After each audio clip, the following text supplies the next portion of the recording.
It says GTA 6 is the first quintuple. GTA 6 is the first Quintuple-A game. So this is the article from Gamespot talking about this, and thought it was interesting take. I hate when there are words like Quadruple-A and Quintuple now. It's it can sometimes just mean something that it really isn't. So I mean, we all know how Skull and Bones turned out, which was supposed to be a Quadruple-A game. So let's see what this says. It's by Eddie McCouch on September 4th, so just a couple of days ago. Rockstar's Grand Theft Auto 6. Can you guys see what I'm seeing? Yes. Yeah. Stands alone as a Quintuple-A game, according to Devolver Digital co-founder Nigel Lowrie. He said in an interview that nothing can touch the GTA series when it comes to the scope and scale of the popular open-world crime series. I mean, there are AAA games and there are Quadruple-A games, and I'd argue that Grand Theft Auto is potentially a Quintuple-A game. It's just bigger than anything else, both in the scope and scale of the game, and the kind of cultural impact that it has and the attention it demands, Lowrie told IGN. Okay. Before this, Ubisoft refers... Oh, there you go. Inevitable Quadruple-A game. Before this, Ubisoft referred to Skull and Bones as a Quadruple-A game, a comment that led to many memes and jokes. Yes, Lowrie commented on GTA 6 against the backdrop of Devolver considering whether or not it would delay some of its games to get out of the way of GTA 6 when it planned for a 2025 release. He said GTA 6 was blinding when it came to the calendar. It remains to be seen if Devolver will delay any games due to GTA 6. In a cheeky social media post, the company said it would in fact launch a game on the same day as GTA 6. Devolver recently delayed baby steps due to Silksong, and while some have questioned that decision, Lowrie said he didn't want to gamble with people's livelihoods. You can't A/B test reality, he said. I mean, I think this is the right decision Lowrie made, which is kudos to Lowrie, really, because Silksong is big, dude. If you release the game alongside Silksong, nobody's playing it. Nobody. Everyone's playing Silksong right now. Everyone's talking about Silksong right now. I mean, we are talking about Silksong right now. So if you release the game, you're toast. So I think it's the right call that you made to not release a game alongside Silksong. Many are calling Silksong is the GTA of 2025. So good call, dude. Good call. You can't A/B test reality, he said. Maybe baby steps would have just been fine September 8th. It could have been, but I'm willing to risk this team's livelihood and the future of the game they worked on for 5 years to see if they both work out. I'm not. And I want to listen to what they want, and what they want is to have their own spotlight, and couldn't agree more. Yeah, man. You guys know about baby steps? Have you actually do you know what this game is about? Baby steps meaning no game. Baby steps game. Yeah, so this game is a pretty interesting, funny little game. It's basically a walking simulator where, I mean, we call Death Stranding walking simulator, but this is actually a actual walking simulator that is funny. Baby Steps is a game about being a 35-year-old who lives in his parents' basement, who finds himself mysteriously transported to a mystical realm where he has to hike up a mountain in his bare feet. It's a physics game where you control your feet directly. You have to manually take every step. There's no fast travel. Life is hard.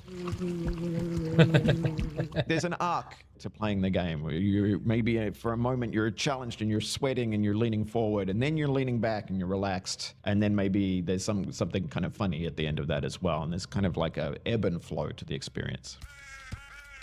Yeah, there you go. Oh, can you not? It's just I didn't. Yeah, let's go back in time to when you didn't. No, I was just trying to catch it with my. Sorry, With just your foot. using my. Yeah, you tried to catch it. I saw it was starting to go, and I just tried to. You just kicked. You thought It's I'll got give some it a weird, good kick to counteract the fall. Yeah, I was just trying to steady quirky it. humor I don't think in it's it. a difficult game. I think is the first thing to say. You can Yeah, make it. You're just bad. That's what you're trying to say. No, you can make it difficult. So we're taking. So you're literally controlling both feet with like respective analog sticks, I suppose, which is what making it really hard to like coordinate, because you literally are in control of the characters, like each foot, and you have to put each step forward individually rather than just pushing an analog stick forward to walk, which is going to be interesting. So yeah, it's a literal walking simulator game, and yeah, I don't think anyone would be talking about that game. While I'm actually keen to play this game, I don't think anyone will be playing it alongside Silksong. No way. So smart decision to actually delay it a little bit later, so it doesn't get shadowed by a big release like this. Anyway, going back to GTA, Adam Leib, the CEO of marketing platform Gamespot, told IGN that GTA 6 has had an outsized effect on calendars and planning for video game companies. I would say that GTA for the last year and a half has been a part of almost every conversation around launch dates I have heard. Of course. I mean, we literally saw every single game that was supposed to be coming out in 2025 literally delaying indefinitely or just not communicating any release dates at all until GTA 6 was announcing its release date. Because nobody in their right mind wants to release their game anywhere close to GTA 6's release date, you know? Just doesn't make sense. Nobody is going to be playing anything else. Even people who play the other games like Call of Duty, Battlefield, whatever, the Counter Strikes, whatever. Everyone's going to be jumping on GTA 6 when it launches, dude. So there's no question about it. No question. Of course, I know there are people who don't play GTA, and that's fine. I'm saying majority of players will be playing GTA 6 when it launches, especially on consoles, because it's not coming out on PC, unfortunately. So yeah, nobody wanted to, especially console games that are coming out, especially like Ghost of Yotei, games like that. They were not saying when they were coming out because they were scared they're gonna end up releasing it right next to GTA 6. But then GTA 6 got delayed to 2026. As soon as we heard that news, literally like we could count the days. Literally within a week after that, we saw a string of release days announcements from all these games. It's not, I mean, we know exactly what happened there. So it's pretty obvious. And yeah, we got a string of release dates as soon as GTA got released to 2026, which is for the better, I think. I think GTA 6 literally can release at any given time of the year and people will still jump on it and play. It's not going to matter whether it comes out on January or February, March. Like February is like usually the deadest month of the year. But you can release GTA in like literally any month, anytime, and it'll sell well. That's just how big GTA 6. There's no doubt about it, Early this year, Bloomberg reported that GTA 6 was delayed to 2026. Some studios with games set for fall 2025, the previous launch window for GTA 6, embraced the news, with others scrambling to make decisions for their own 2026 games. GTA 6 is expected to perform exceptionally upon release, with one firm predicting it will sell 40 million copies and drive 30 billion in revenue in the first year alone. The game has gigantic shoes to fill, as GTA 5 has sold more than 215 million copies. Yeah, of course, man. This is shaping up to be one of the biggest games we have ever seen. Period. Like Red Dead Redemption 2 was pretty big when it came out, but this is shaping up to be, I mean, if the rumors that we've been hearing, what we've seen from the trailers are true, it is definitely shaping up to be one of the biggest games like we have ever seen in the history of gaming, no doubt, right? And it's, I mean, and even looking at these gameplay, we haven't got like a proper gameplay dive or anything, but even just looking at just in-game graphics and in-game features that you get, like bits and like just little sneak peeks in between cutscenes in the trailer. Like here, this could be like a transition into the actual from cutscene to gameplay. It looks insane. Everything just looks insane. And the amount of freedom that you get as player in this game, the amount of things that you can be doing in the game, it looks, the graphical detail, like even down to the the bottle, the liquor, so the beer sloshing around in the bottle, that level of detail is insane. And we've yet to see in full scale how much detail and how much of game mechanics are included in this game. If Red Dead Redemption 2, I mean GTA 5 is pretty old at this point, but if what we saw in Red Dead Redemption 2 is any indication, it's going to be like 10-20 fold of what we saw there. And it is pretty amazing, It's pretty amazing. So I'm really keen. And in that sense, it looks like it would be, in fact, kind of a Quintuple-A game. But I think at this point we haven't really seen a Quadruple-A game. You know what I mean? Quadruple-A game feels like we Skull and Bones was a kind of a false promise when it comes to Quadruple-A.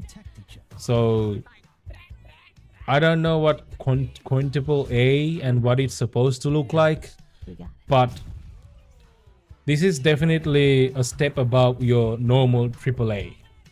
That's for sure, because even looking at the budget, like 200 million something, or is it more than that? I don't know, like maybe like $1 billion something dollars.